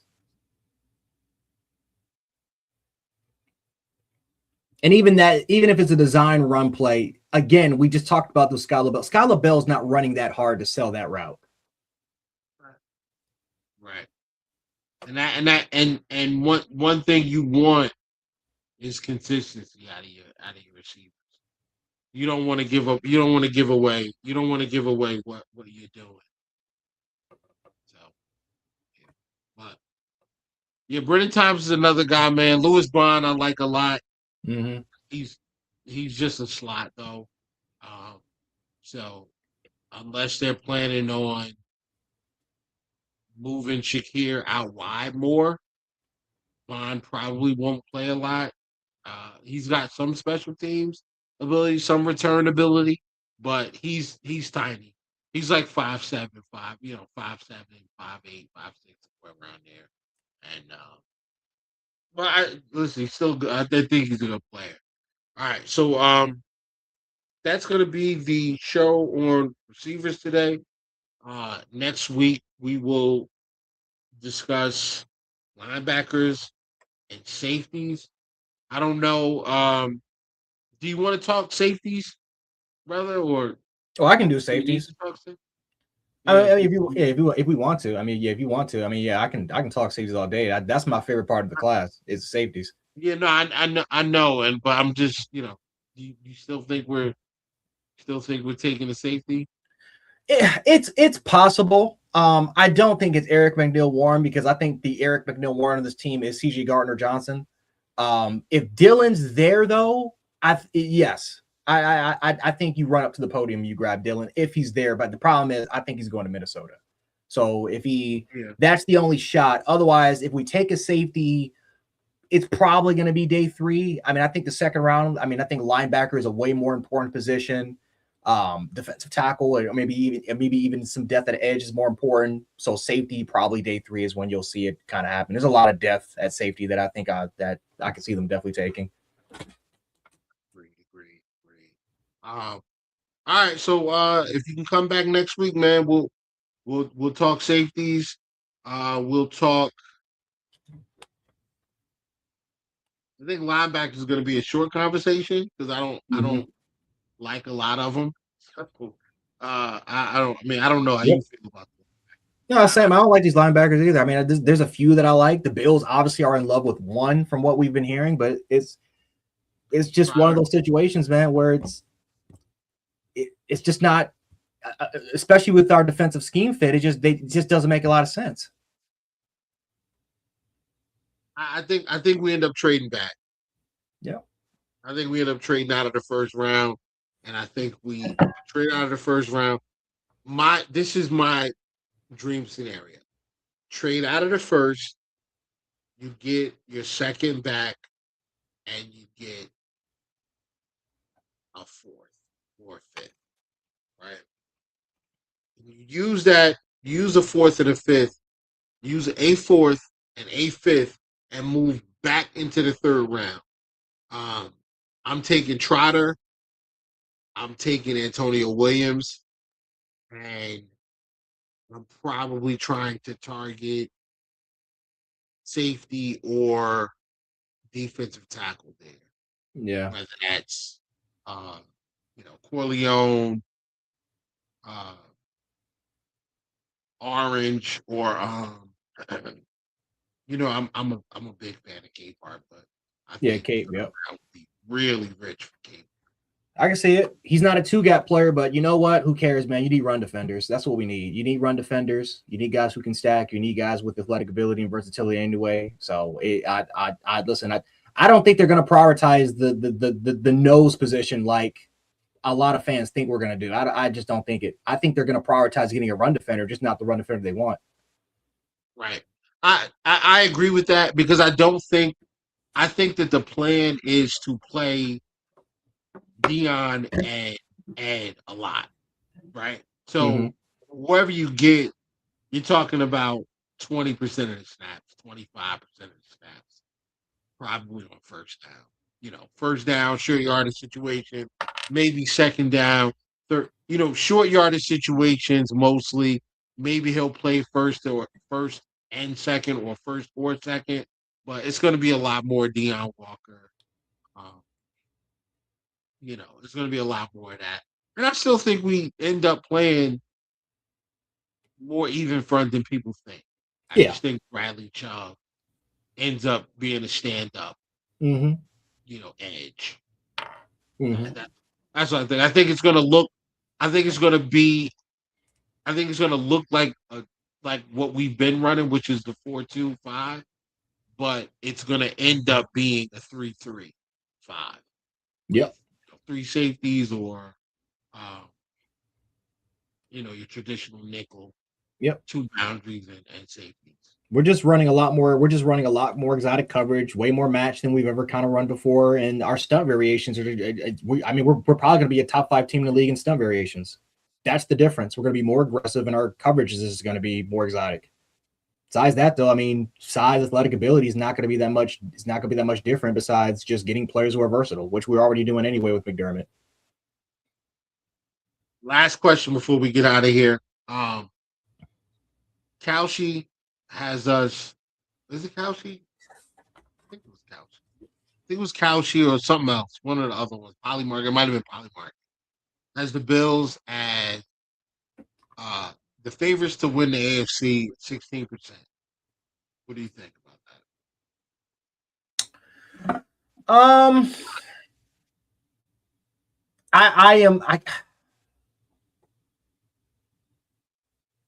I don't know how this. I'm gonna be honest with you. I don't know how this AFC is gonna look like. I don't know.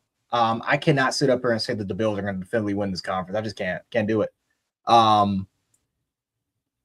We talked about this before. I said this for about a year. I felt like if Sean McDermott was going to be the coach here for 2026 with the defensive scheme and keeping around some of those players, and seeing what he did with Michael Hoyt, I knew that we were going exotic with the defense, which we're doing now. So that's the good thing. We're still keeping that more exotic, aggressive approach, which we were doing with McDermott until Hoyt got hurt. Then we ran with the classic traditional 4-3.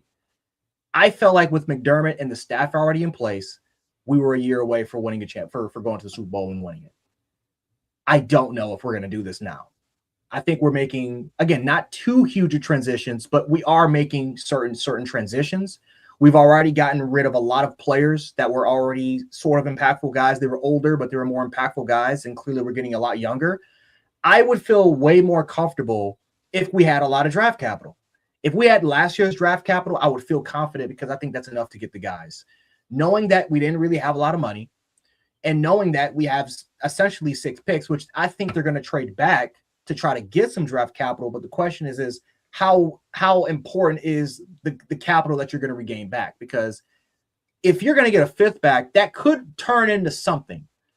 But it's 60 picks before you get to the 3rd to 91 that's crazy. That's a huge drop off. And so I like DJ Moore. That's an upgrade. I think they're going to continue to add for Josh, and I think that could help, but I don't know. Like it's one of those, I got to see it. I got to see at least the first 2-3 games. I need to see how this defense, how this defense is going to operate. I need to see how this offense continues to kind of respond, which I think they'll do well.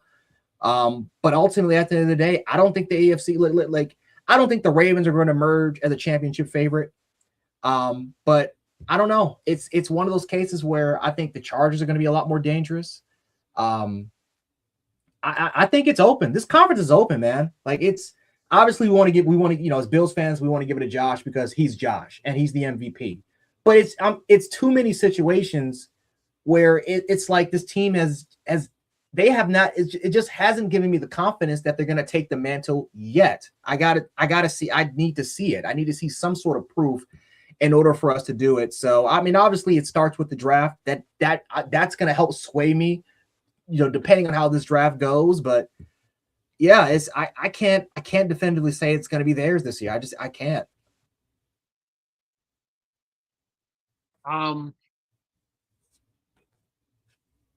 So this is where I'm at. I am nervous about the defense, mainly because I think the transition at linebacker is too much. Yeah.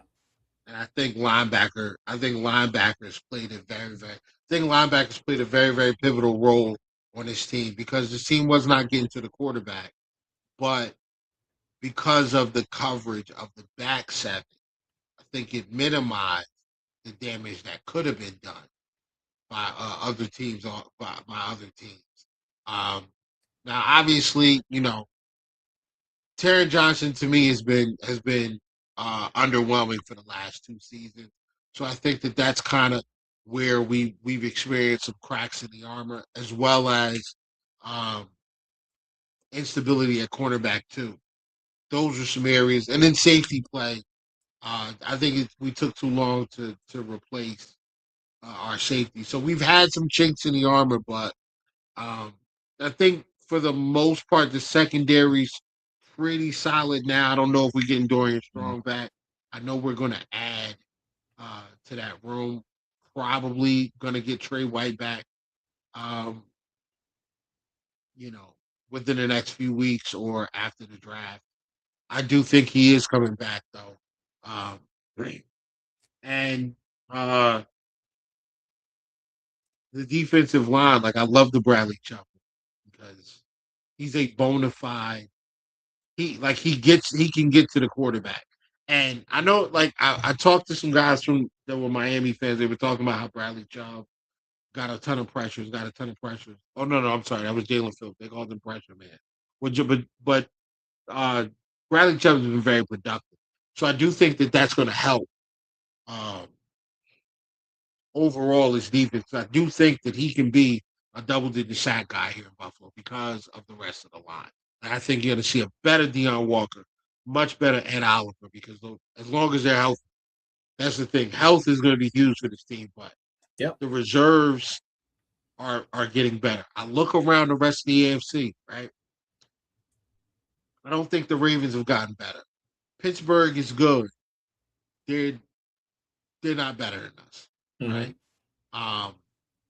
The Bengals worry me. Not gonna lie. Adding Brian Cook as safety is a really good move for them. I like their linebackers from last year. They were both rookies. I think they'll be better this year. Al Gold is going into year 2. And I love the boy Mafe. That was a good move to me. And the offense, they put up points. Like that, you know what it is. They put up points. Corners are good. Like their corner group is good, and I think they'll add to it. Dax Hill will be in the slot, bigger guy, but physical and can play there. Um, they'll add to that one. So I think since he's going to be a problem, I think the Patriots are going to be a problem still.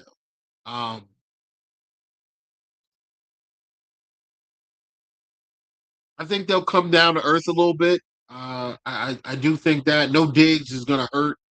I know that they added Romeo Dobbs. I think Romeo Dobbs is a good player. I think Romeo Dobbs is completely controllable by Christian Benford. Not worried about that. Um, and they've had issues on the line, so I think we'll be able to get to him, get to to Drake May, and we should do a better job of stopping the run with more guys in the box now with the scheme switch. So I think we're fine in the AFC East. I think we're fine. I think we're the best team between the East and the North. The South, the Texans and the Jags, bro. Those teams. I know the Jags lost a lot. They lost Devin Lloyd. I think that's a huge loss. Mm-hmm. But that D line is still a really good team. Exactly. And I thought that their secondary played better than advertised. And I think now you'll see Travis Hunter Hunter focus more on corner versus playing both ways. I think you'll still see him play both ways, but he'll play more. I think he'll play more corner, which is only going to help them. I think they're tough. The Texans, at some point, CJ Stroud's probably going to figure it out. Tank Dell coming back. If he's healthy, CJ Stroud's a much better quarterback. Then they added didn't they add a running back? Somebody. Who's the Texans? Yeah. They did it. They added a running back. I just can't remember who it is. They did add a running back. It's an upgrade. Yeah, it's an upgrade. Whoever it is. The West, I still don't fear Denver. I still don't fear Denver. Montgomery. I don't care that Montgomery. Okay, yeah. That's a good move for them. David Montgomery, that's good. I still don't fear Denver. I don't. And I don't know why, because I probably should respect them more. I just don't. And maybe it's because Bo Nix is the quarterback, and even though we lost to them, and Bo Nix looked really good late in that game, I think he's. I don't think he's that good. I think it's a good system. I think that's a heck of an offensive head coach, and I think the defense looks good on paper, and I think the defense was completely gettable if we didn't turn the football over 4 times in regulation. The Chargers do worry me. So out of the entire AFC, the Chargers, the Texans, and the Jags worry me. No one else does. Like I think the Chiefs lost. They lost their entire secondary. They still got to figure out the offensive line. They still don't have a pass rush outside of Chris Jones. Chenal's not there either, so you're running with 2 linebackers. I don't know. I mean, Kelsey's a year older. I don't really fear the Chiefs. I don't fear the Ravens. Bengals could be an issue, depending on how that defense responds. And really, it's like Chargers, Jags, and Texans, man. That's really it. We'll get to play the West though, so I agree with the Bills being a favorite. The defense wasn't good last year. I don't think the defense is going to be worse this year. I think we're faster. I think we're more athletic. I think we're younger. And I think this is a tougher unit with the addition of C.J. Gardner-Johnson, and I know that they'll add other players. I think Larry Ogunjobi not being here and Joey Bosa not being here are additions by subtraction, to be honest. Um, just the linebacker thing, bro. Like if they sign Shaq Thompson or Matt Milano tomorrow, I'd feel a heck of a lot better about this defense. A lot better. But that's where I'm at. So, you got anything you want to plug, brother, before we get out of here? Yeah, man. Follow me on X, Jant716. Especially if you want to, again, for the most part, if you want to check me out like on Spaces, or if you want to just have some, conversations, depending on what you hear from me. Trust me, I can take the criticism. I can handle it. I've gotten a lot of stuff from Bills fans. It is what it is on that particular front. So no, but that's it, man. Another great show. Yeah, man. Thank you as always, man. I appreciate you coming back. See you again next week. For everybody that listened, tuned in, thank you. Thank you so much. Appreciate you for spending time. You could have been asleep or, getting your stuff ready for tomorrow, whatever it is. You could have been doing anything else but hanging out here with us. Appreciate it. We love talking football. We appreciate the support and the love. Bills.